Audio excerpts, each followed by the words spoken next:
Hello, everybody. Welcome back to Sessions with Kat. We're here. It's another week. It's Friday. It's the weekend. I hope you guys have been staying hydrated, words, that you've been eating, that you're getting the proper rest, and just everything your soul needs. That's what I pray for. Um, FYI, it is my birthday. Um, and I'm recording because I don't know how to not fucking work. But I did take the majority of the day off, so that there's a bonus to that. But we're gonna chat about that. But before I get into that, remember to like, share, comment, subscribe, all of the above. If you'd like to show your support in other ways, there are links inside of my description box. If you'd like to sign up for my newsletter, that link is also in my description box. Um, there'll also be a link to today's deck. The website of the artist will be there as well. So if you want to purchase this deck, that I'm really excited to go through. It arrived just in time. Like, hey, happy birthday to you. It's in your mailbox, and it's like, great. I am excited. So if you remember, it is Hand Me That Pencil. We went over her Sea Witch Oracle last week, and I'm not gonna lie to you.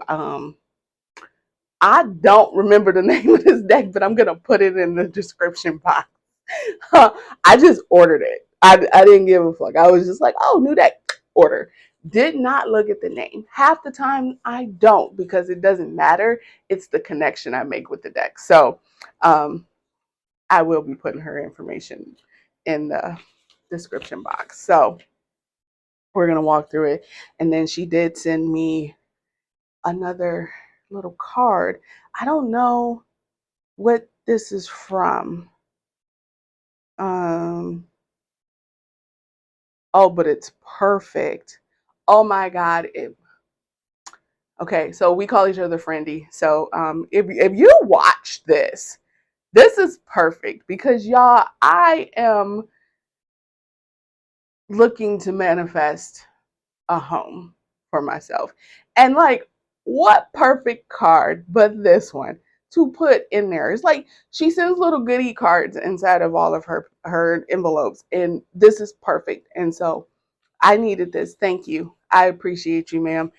This one is going into my personal stash. So, but please tell me what deck that came from, because I know it did, but these backs don't look familiar. None of the backings on all the other decks I have of yours, and I know I have like all of them, except one. I don't know what this is from. Is it the ritual one? Like, is this like an upgrade? I don't know. You're going to have to let me know. Please and thank you. Anyway, let's get into it. I did open the package um, in my first attempt at recording this, but then the phone rang. And, well, there's that. I didn't go through them, relax. But the phone rang as I was getting ready to go through them. So they're already out of the package. But let's talk. Let's chit chat. Most people will get on here and they're like, "Oh, it's my birthday. Let me tell you my life lessons that I've learned over the year." I ain't learned shit. I ain't gonna even lie to you. Let me be honest. I've learned some things. I'm not gonna go that route. What I want to share is what I'm going to do moving forward. And it's one thing to reflect on the past. I've done that part. I've done that part to the degree of which it needed to be done. Um, I don't need to reflect on that anymore because we've talked over it over many of these chit chats. And if you've paid attention, you'd realize like I've went through hell and high water, you know, a year and some change ago. And it just really turned everything for me. I've reflect it. I'm now at the point where I want you guys to understand that moving forward involves being present. Moving forward involves being mentally and emotionally and spiritually and physically present with yourself. And what that does is it removes the anxiety to a certain degree, okay? Because some of us just have anxiety, and that's okay. It's the same card stock, just so you guys know. Some people just have, inherent anxiety, and that's okay, right? But it removes the anxiety to a certain degree when you are practicing mindfulness. And moving forward, I've decided that if it ain't for me, I'm totally okay with letting it go. I'm okay with cutting that cord. I used to not be. I used to want to hold so tight that because I just felt like everything that I had I kept losing. So I figured if I just hold tight to all the things, I'd have something.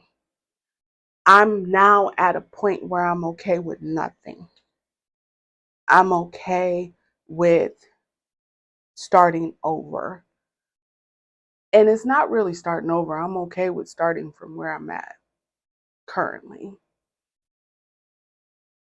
I've learned what sacrifice is.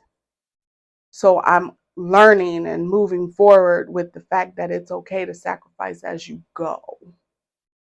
Okay? And if that means cutting family, you cut them.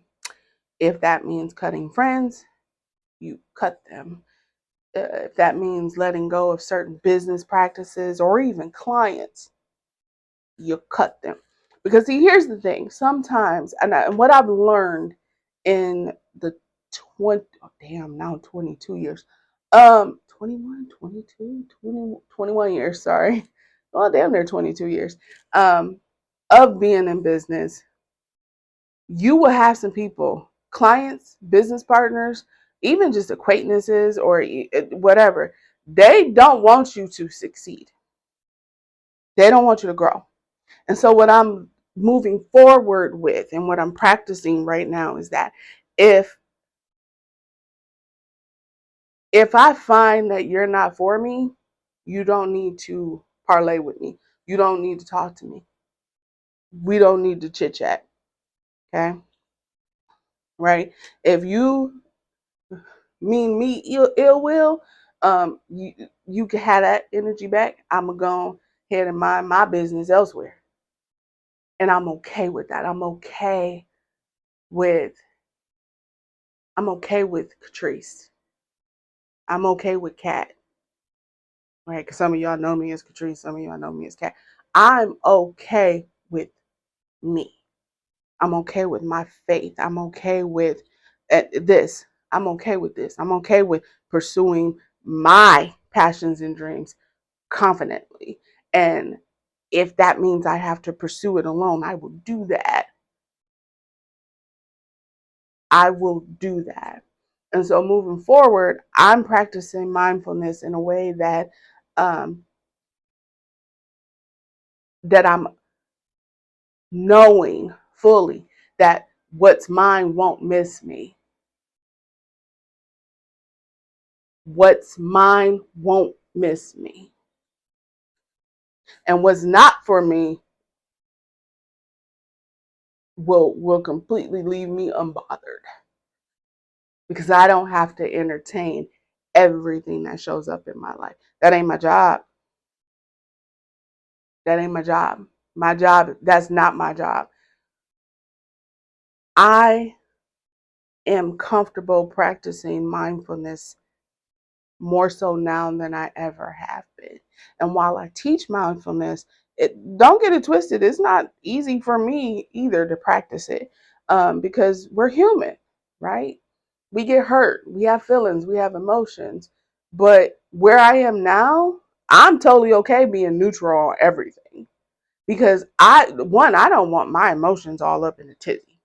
Okay, I'm tired of being pissed off, angry, or whatever. I'm tired of going from one extreme to the other. Let me be in the middle. And when I feel like being one extreme or the other, I do that. But for the most part, let me just be in the middle.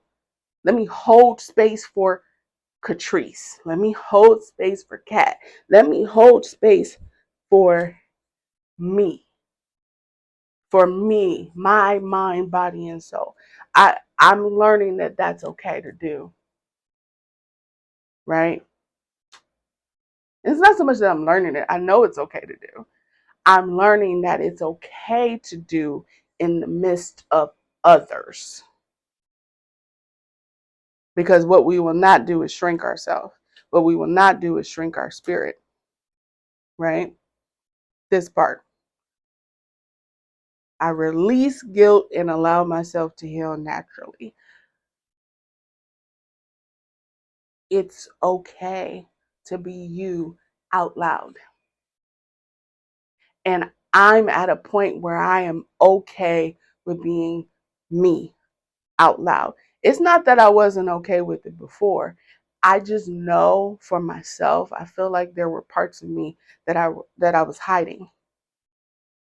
Especially moving here to South Carolina because the energy is very different um, versus being in Michigan and up in that area. Um, I was hiding pieces of myself. Nobody needed to know those pieces. Mainly because, this is Bible Belt territory and what I do for a living can be frowned upon. So I treaded lightly and I kind of hid myself to a certain degree. I'm not hiding shit. Mm-mm. Because if anybody know anything about me, you gonna know me. Because once you know me, you know me, right? And I feel like those who I've encountered and they don't fully know me is because I've been blurring and hiding and sheltering parts of myself. And I am now walking in an energy that says, I don't have to hide myself. I don't have to hide myself. You don't have to hide yourself. What I'm trying to tell you guys is you don't have to hide yourself anymore. You can practice mindfulness and be the badass that you are. And it doesn't matter what anybody else thinks because as long as you can hold space for you, then nothing should be able to phase you. Not as deeply as it used to, right? And I don't want you guys to think like um because of all the changes and whatnot, that I was afraid to change. If you know me, I'm not afraid to change. Uh, Nobody's a fan of change. I am. I don't mind it. I think it's good. I think it's healthy because we shouldn't create habits that kind of keep us stuck. Um, what I'm not a fan of is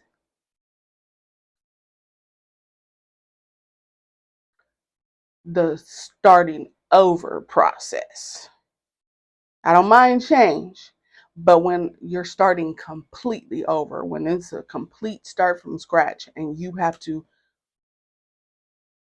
build something new, not rebuild, because you can't rebuild your previous situation, right?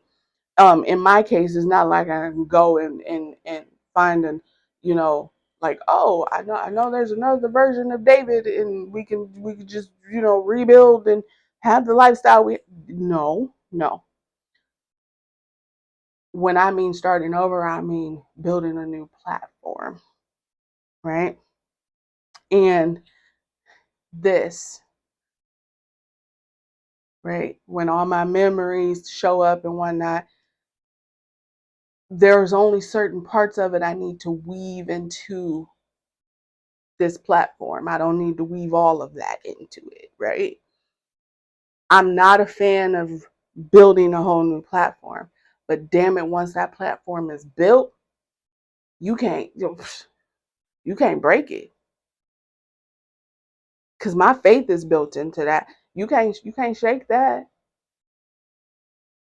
I might not like building a new platform, but damn it, I'm gonna do it, right? I don't, like I said, I don't like that part, but I like what comes from it, the product of that. I'm here for it, right? And I'm gonna be very honest with you guys. The past year and a half, I have struggled with body image and just and just bear with me because this is an emotional thing. It got to a point I wouldn't even do my hair. I wouldn't touch my hair. I went weeks without putting a comb to it, without putting water to it. I didn't like what I looked like, so I wouldn't look in the mirror. I would hurry up and do what I got to do and get out of that mirror. I struggled. And it's not that, like I don't think I'm ugly. I think it's everything below the neck, right? And it took me some months, a year, to come to terms like, girl, you've been grieving. You don't know you right now. You don't know this new you. You just need to get to know her and understand that she's okay. She's good. And she can shift when she's ready. And that's the mindfulness that I'm practicing, that I can shift as needed when ready. I don't have to rush this healing. And I want you guys to know that nobody should rush your healing. You can't just, some things you can't heal like that. You literally, it takes time. It takes time. And I'm learning patience with myself. I'm learning to be kinder to myself. But that's also one of the other reasons I cut my hair. My hair was damaged from not touching it. And I'm damn near bald. Not quite, but I'm almost there. And I don't mind it. I love the short hair on me. It's manageable, but I'm learning to take care of it because it is a part of me. And that is part of my practicing mindfulness, self-care. So what am I trying to chit chat about here? Self-care. Self-care. It's important, especially in this journey of healing. Self-care is important. Not self-image, self-care. And for me, that involves learning what happy is in this new way of living. Letting go of family that aren't for my highest good.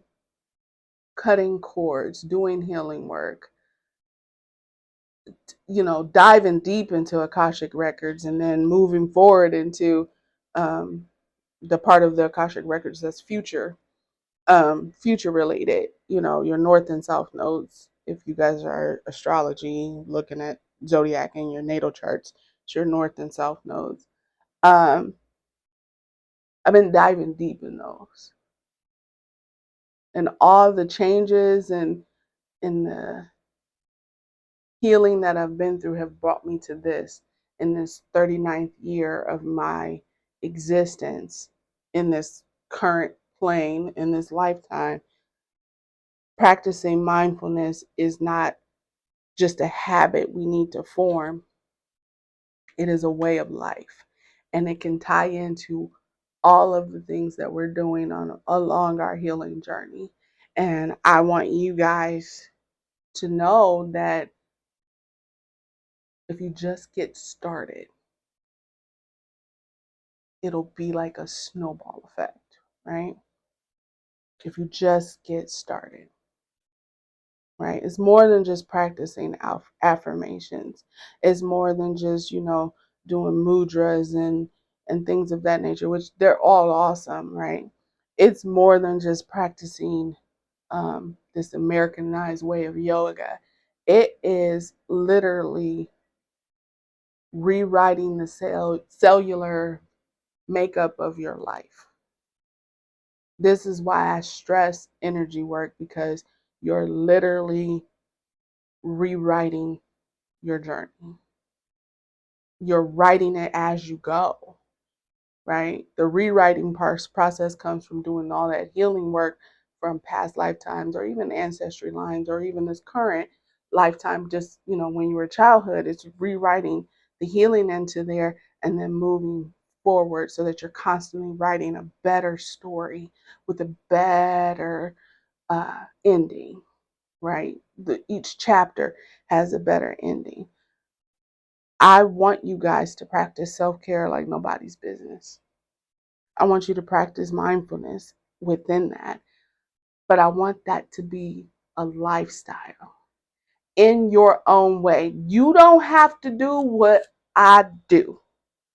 I'm not saying that, because what works for me does not work for everybody. That's one of the reasons why when I do energy work, or when people sign up for Walking Home Barefoot, it is catered to the person.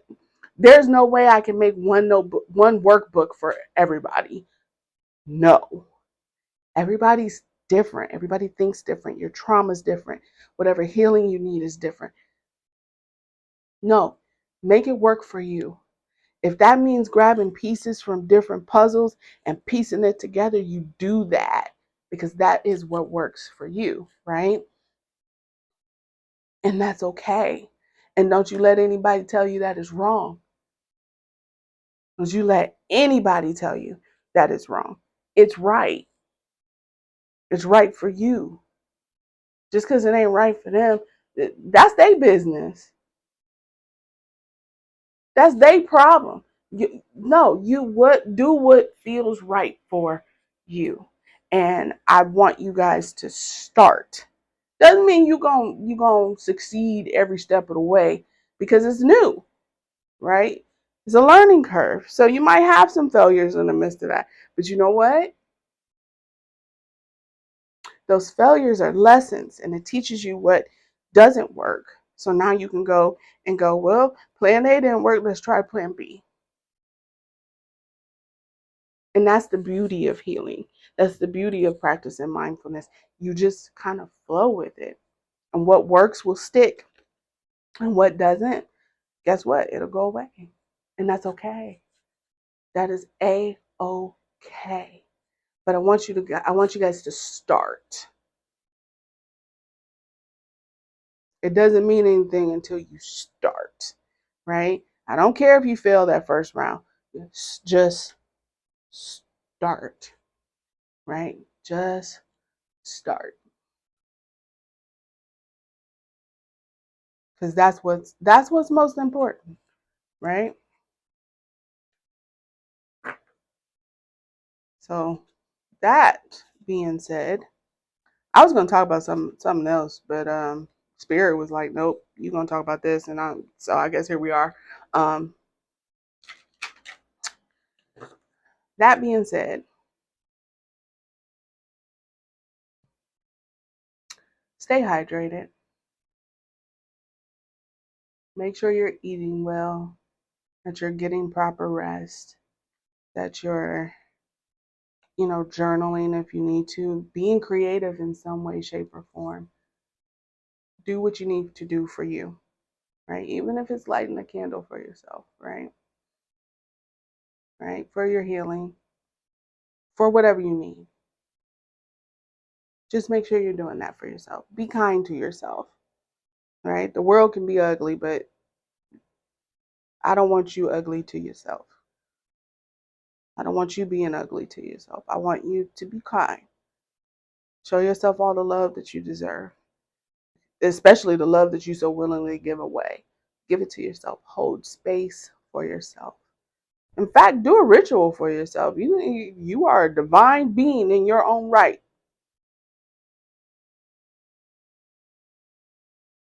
And I wish you all the brightest of blessings.